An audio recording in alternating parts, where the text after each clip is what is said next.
কিন্তু পশ্চিমবঙ্গে এই তৃণমূল নেতা, এই তৃণমূল নেত্রী আদিবাসীর সঙ্গে নাচতে তিনি যাবেন, কারণ ভোটের জন্য তাকে নাচতে হবে। আদিবাসীর সঙ্গে নাচতে হবে, দুর্গা ঠাকুরের সঙ্গেও নাচতে হবে, দিদি নেচে নেচে ভোট চাইবেন। তাই আদিবাসীকে তার দরকার ভোটের জন্য। এসআইআর করার অধিকার নির্বাচন কমিশনের আছে, কিন্তু এসআইআর করার নামে ভারতবর্ষ নির্বাচন কমিশনের কার নাগরিকত্ব আছে কি নেই সেটা তার অধিকারের মধ্যে পড়ে না। সর্বোপরি পশ্চিমবঙ্গে এসআইআর করতে গেলে কেন্দ্রীয় নির্বাচন কমিশনকে নির্ভর করতে হবে রাজ্যের সরকারি কর্মচারীদের উপরে। রাজ্যের বিডিও, রাজ্যের এসডিও, রাজ্যের ডিএম, রাজ্যের সচিব সবাই কিন্তু কেন্দ্রীয় নির্বাচন কমিশনের অধীনে কাজ করবে ডেপুটেশনে। অর্থাৎ কেন্দ্রীয় নির্বাচন কমিশন এই এসআইআর প্রক্রিয়া সমাপ্ত করার জন্য রাজ্য সরকারের কাছে ধার নেবে, বরোইং করবে। এটা হচ্ছে বরোড এমপ্লয়িজ, যারা কেন্দ্রীয় নির্বাচন কমিশনের অধীনে কাজ করবে। তাই পশ্চিমবঙ্গের BDO, SDO officer, district magistrate, returning officer যে যেখানে আছে সবাই কিন্তু সরকারি কর্মচারী, অর্থাৎ পশ্চিমবঙ্গের তৃণমূল সরকারের অধীন তারা কর্মচারী।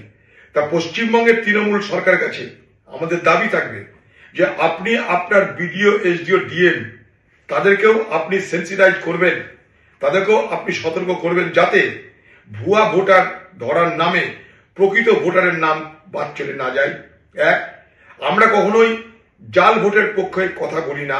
মৃত মৃত, জীবিত জীবিত, মৃতের নামে জীবিত, জীবিতের নামে মৃত, এই অভিজ্ঞতায় পশ্চিমবঙ্গে আমাদের একবার নয়, বহুবার হয়েছে, হাজারবার হয়েছে।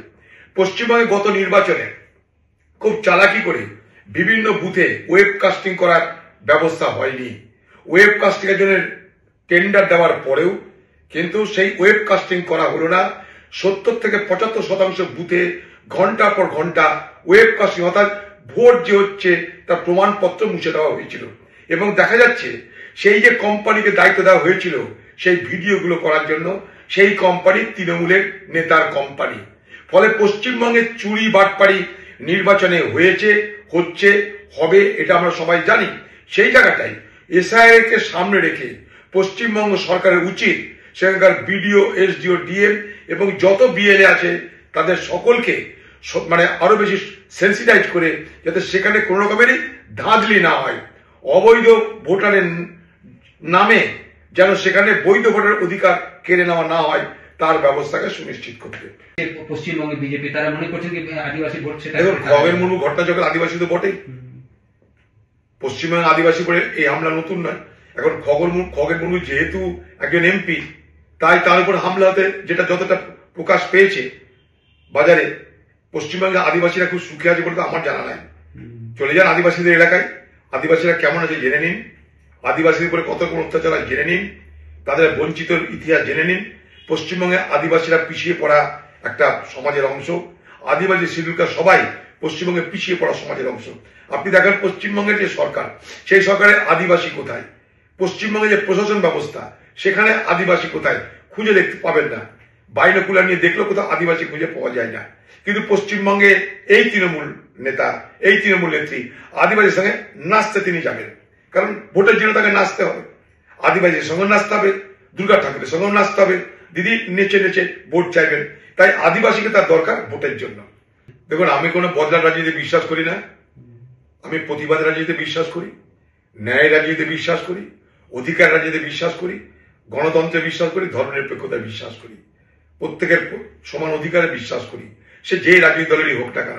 খগেন মুর্মুর উপরে যে ধরনের হামলা হয়েছে আমি তার নিন্দা করেছি, তেমনি পাশাপাশি খগেন মুর্মুকে সামনে রেখে বদলার রাজনীতির আহ্বান সেটারও আমি বিরোধিতা করি।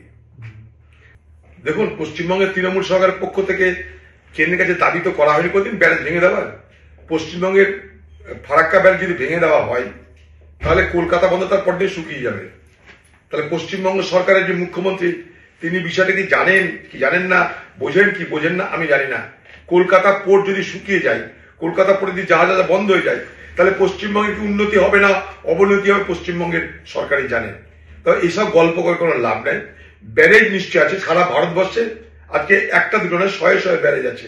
হ্যাঁ, ব্যারেজের জন্য বন্যার একটা সমস্যা হয়, এটা যেমন সত্য, তেমন এই ব্যারেজকে কেন্দ্র করেই এই পৃথিবীতে যে সেচের বিপ্লব হয়েছে সেটাও স্বীকৃত। পৃথিবীতে সব থেকে বেশি এই সেচ নির্মিত হয় আমাদের পড়োশী চীন দেশে। স্বাভাবিকভাবেই রক্ষণাবেক্ষণটা নিশ্চয়ই জরুরি ব্যাপার। সেই রক্ষণাবেক্ষণ যেন কেন্দ্রের কাছে রাজ্য দাবি জানাতে পারে, কিন্তু ব্যারেজ ভেঙে দিয়ে মুখ্যমন্ত্রী কি বিপ্লব করবেন আমার জানা নাই। কারণ ফারাক্কা ব্যারেজ যদি ভেঙে দেওয়া হয় তাহলে সব থেকে আগে বিরোধিতা করবে বাংলাদেশ, তারপরে পশ্চিমবঙ্গের কলকাতা যে পোর্ট, সে পোর্ট শুকিয়ে মরে যাবে।